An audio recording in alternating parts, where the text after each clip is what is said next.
خبر ہے سعودی عرب نے جنوبی یمن میں باغیوں کے زیر نگرانی علاقے میں بندرگاہ پر حملہ کر دیا۔ اتحادی افواج نے یو اے ای سے آنے والی عسکری گاڑیوں اور اسلحے کو نشانہ بنایا۔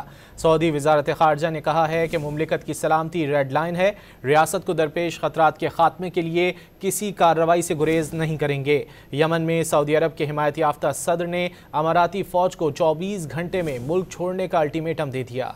جنوبی یمن کی صورتحال پر ایرانی وزیر خارجہ کی اماراتی ہم منصب سے بات چیت ہوئی ہے۔ غیر ملکی خبر رساں ادارے کے مطابق ایران کے وزیر خارجہ عباس اراغچی اور ان کے اماراتی ہم منصب شیخ عبداللہ بن زائد ال نہیان کے درمیان یمن کی صورتحال پر تبادلہ خیال کیا گیا۔ اراغچی نے کہا کہ ایران یمن میں بحران کے حل کے لیے قومی اتحاد پر مبنی بات چیت کو اہم سمجھتا ہے۔